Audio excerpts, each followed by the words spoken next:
కర్కాటేశ్వరుడు ఎవరు, ఆయన వల్ల ప్రత్యేకత ఏంటంటమ్మా, మహాముఖంటి సాగర మదనం జరిగేటప్పుడు దేవాది దేవతలందరూ ఆనందంగా ఇంకా అమృతం వచ్చేస్తుంది అని చెప్పి ఎంతో ఆనందంగా ఉన్నప్పుడు ఒక్కసారిగా విషం చిమ్ముతుంది. కాలకూట విషం అంటారమ్మా అది. ఆ విషం చిమ్మడం ద్వారా ఎక్కడ లేని భయం, సముద్రం అంతా ఆలాహలం అవుతుంటుంది, అంటే నీళ్ళు కలిసిపోతుంటే నీలంగా అవుతుంది, నీలం రంగులో మారిపోతుంది. అక్కడ పశు సంపదకి ఆటంకం, చేపలకి వన్యజాతులకి ఆటంకం, అది ఎవరు ముట్టుకుంటే వాళ్ళకి ఆటంకం జరుగుతూ భయం భ్రాంతులతో తిరుగుతూ ఉంటే మహాముఖంటి మహాధ్యానంలో ఉండి జరిగిన విషయాన్ని గమనించి ఊటాహూటిని అక్కడ చేరుతాడు.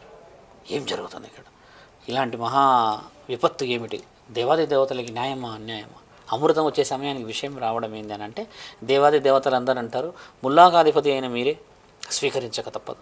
స్వీకరించడం అంటే తాగడం కాదు, మీరే దీనికి పరిష్కారం చెప్పక తప్పదు అన్నప్పుడు మహాముఖంటి అన్ని జీవులకు అధిపతి అయిన, ఇది చాలా గమనించాల్సిన ప్రశ్న. తండ్రి మాకు ఇష్టమైన ఎక్కువ శాతం ఇష్టం కాబట్టి అమ్మ, శివుడు నాకు ఎందుకు ఇష్టం అనే విషయంలో కూడా ఆయన అన్ని జీవరాశులకి న్యాయం చేశాడు.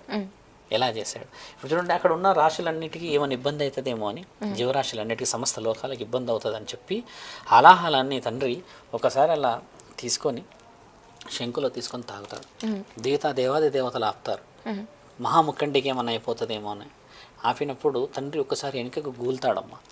గూలినప్పుడు ఈ విషయం ఇక్కడ దిగుతూ ఉంటున్నప్పుడు గగనం నుంచి తండ్రి అప్పటికి కర్కాటేశ్వరుడు, ఆదిశేషుడు, వాసుకి, తర్వాత కాళిందుడు, వీళ్ళందరూ ఈ నాగా జాతికి సంబంధించిన పెద్దవాళ్ళు, వీళ్ళందరూ ఈ చెప్పిన పేర్లు, వీళ్ళందరూ అక్కడే ఉండడం చేత కర్కాటేశ్వరుడు వీళ్ళందరూ శాపంలో ఉంటారు. నేను ఒకరోజు మళ్ళీ మనం ఓన్లీ సర్పాల గురించి మాట్లాడి నేను చెప్తాను. ఆ శాపంలో ఉన్నప్పుడు ఒక్కొక్కరికి ఒక్కొక్క బాధ్యత వస్తుందమ్మా.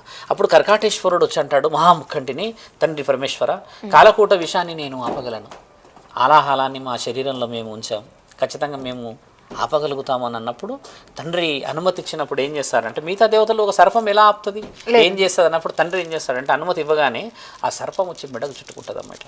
మెడకు చుట్టుకోగానే ఈ యొక్క సర్పం యొక్క ఈ ప్రాంతం ఏదైతే శరీర భాగం ఉంటుందో ఆ విషాన్ని ఇలా పట్టి కిందికి జారనీయదు ఇక్కడ, ఎందుకంటే సర్ప గుణమే విషం కదా, అది ఇక్కడ నుంచి కిందికి జారనీయకపోవడం చేత మహాముఖంటి కిందికి పోతే ఈయనకి శరీరానికి ఇబ్బంది అవుతుంది, ఒకవేళ తండ్రి దాన్ని బయటికి వదిలితే యావత్ జీవరాశులకు ఇబ్బంది అవుతుందని ఇక్కడ పెట్టుకున్నప్పుడు దాన్ని చూసుకుంటూ జాగ్రత్తగా ఉండడానికని ధరించి శాశ్వతత్వాన్ని ఇచ్చిన మహాక్షేత్రాధిపతి అయిన, అలా ఉండడం చేత కర్కాటేశ్వరుడు తండ్రి మెడలోనే ఉంటాడు, తండ్రిని వదిలిపెట్టి పోడు ఎప్పుడు. అదొకటి. కర్కాటేశ్వరుడి విగ్రహం చాలామంది ప్రేక్షకులకు తెలవాలని చెప్తున్నా, గుజరాత్లో ఉంది.